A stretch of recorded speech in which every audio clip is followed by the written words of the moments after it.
Salve, salve! Sejam bem-vindos ao Resumão Antagonista. A semana começou com a repercussão do vídeo publicado no domingo pelo Antagonista, no qual o deputado Jair Bolsonaro pratica tiro ao alvo em um clube de tiro em Miami, nos Estados Unidos.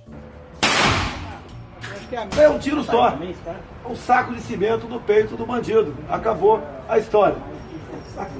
Até que não tô tão mal assim, não, ok? Agora veja a manchete de segunda-feira. No Zewa, Bolsonaro posta vídeos atirando com pistola .50 uma semana após massacre em Las Vegas. Ou seja, o jornal associou o treino de Bolsonaro em um clube de tiro americano ao massacre com arma de fogo ocorrido na madrugada de 2 de outubro em Las Vegas, que deixou pelo menos 59 mortos e mais de 500 feridos. O deputado reagiu nas redes sociais com uma manchete irônica da mesma linha. Bolsonaro posta vídeo cortando cebola uma semana após ataque com facas. A que ponto chega a desinformação, criticou ele. Internautas foram atrás. Bolsonaro é flagrado comendo enquanto milhares de pessoas passam fome na África. Como pode existir um monstro desses? Li também que Jair Bolsonaro comprou um ventilador uma semana depois do furacão na Flórida. Pois é, depois que a condenação de Lula em segunda instância passou a ser dada como certa e o prefeito João Dória caiu 10 pontos percentuais numa pesquisa do Datafolha, a imprensa sentiu o crescimento de Bolsonaro cada vez mais tratado como ameaça. Inclusive por FHC, que havia pregado no domingo a rápida organização de um polo democrático contra a direita política que mostra suas garras. Só ficou a dúvida se a FHC inclui no polo democrático Lula, a quem Sérgio Moro deu 48 horas para entregar os recibos originais do aluguel do apartamento em São Bernardo do Campo, custeado, segundo as investigações, com propinas da Odebrecht. Tampouco sei se a FHC inclui a empichada Dilma Rousseff, especialmente agora que o TCU determinou o bloqueio dos bens da petista em razão da atuação dela na compra da refinaria de Pasadena pela Petrobras, o pior negócio da história do capitalismo mundial. Mas o também tucano Bonifácio de Andrada certamente inclui Michel Temer no polo democrático. Conforme o esperado, o relator da segunda denúncia de Rodrigo Janot contra o presidente e os ministros Eliseu Padilha e Moreira Franco recomendou na terça-feira que a Câmara rejeite o prosseguimento do processo. O nosso voto é no sentido da inadmissibilidade da denúncia da Procuradoria-Geral da República e pelo indeferimento da solicitação de instalação do processo 1217, referente às personalidades que são objeto da peça acusatória. Mesmo assim, Temer não quer correr o risco de ser afastado. Só no dia da leitura do parecer, o presidente se reuniu com nada menos que 24 deputados.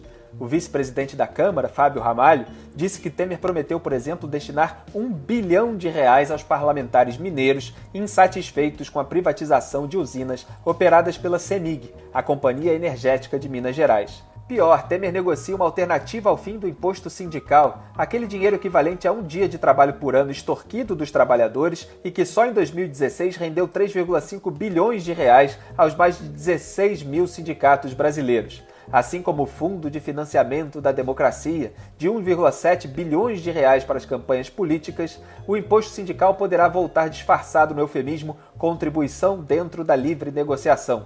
Tudo para agradar Paulinho da Força, do Partido Solidariedade, que tem 14 deputados, quer dizer, 14 votos. Falando nisso, dos delatores de Temer, Joesley Batista e Lúcio Funaro, foram revelados novos depoimentos à PGR.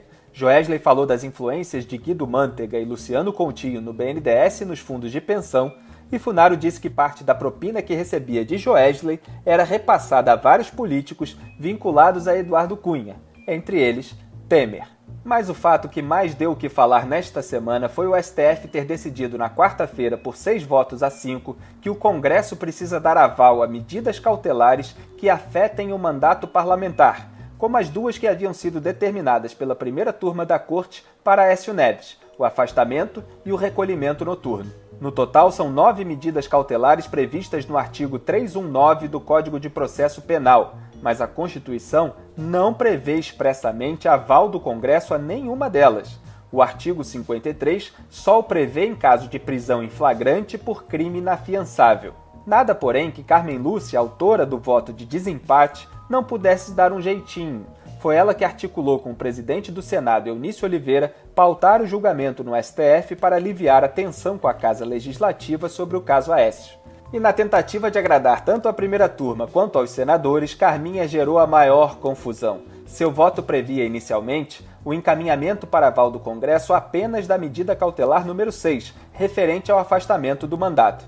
É que concluo no sentido de votar pela parcial procedência, concordando com Vossa Excelência, portanto, em todos os pontos, menos no que Vossa Excelência considera que esta medida não precisa de seguir na sequência, podendo ser avaliada ou, pelo menos, podendo ser examinada e sobre ela decidida pela sua manutenção ou não pela Casa Legislativa. Vossa Excelência está acompanhando o relator, exceto no inciso 6. Eu entendi. Acontece, Carminha, que outras medidas cautelares interferem no exercício do mandato. Se Aécio, por exemplo, tiver de ir para casa à noite, ele não poderá participar de sessões noturnas que são comuns no Congresso. Ou seja, seria um afastamento parcial, como apontou Ricardo Lewandowski. Vamos para um caso concreto que a primeira turma resolveu. O recolhimento noturno domiciliar. Vossa Excelência admitiria isso sem consulta ao Parlamento, ao Senado, no caso? Sim. Eu não sei mas mesmo que o parlamentar, no caso, não possa ir às sessões... E Lewandowski já tinha questionado sobre outra medida cautelar. Suponhamos, e esse é um fato concreto, que se impeça que um determinado parlamentar tenha contato com outros parlamentares investigados no Supremo Tribunal Federal. Como nós sabemos que hoje há um grande número, isso evidentemente é uma medida que não comporta o afastamento, não representa o afastamento, mas é, sem dúvida nenhuma, um empecilho à plena atividade. Parece que Carminha não esperava que o decano Celso de Mello fosse votar contra o aval do Congresso, de modo que nem pensou nos efeitos práticos do seu voto político. Depois de muita confusão, o próprio Mello, voto vencido, teve de ajudar a formular que o Congresso dará aval sobre medidas cautelares que afetem direta ou indiretamente o mandato.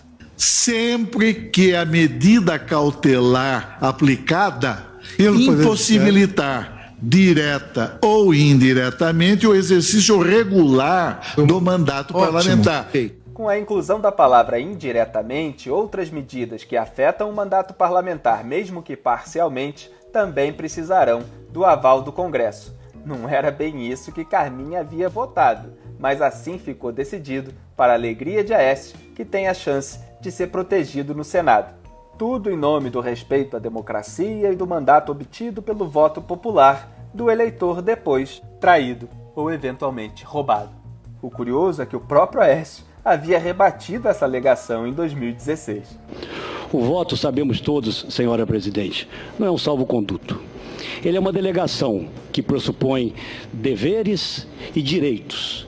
E o maior dos deveres de quem recebe votos é exatamente o respeito às leis, o respeito à Constituição. Pois é, e em plena época de pressão da sociedade contra o foro privilegiado, a maioria do STF, na prática, ampliou a imunidade parlamentar, favorecendo a impunidade dos corruptos. Quem era mesmo uma ameaça para o país?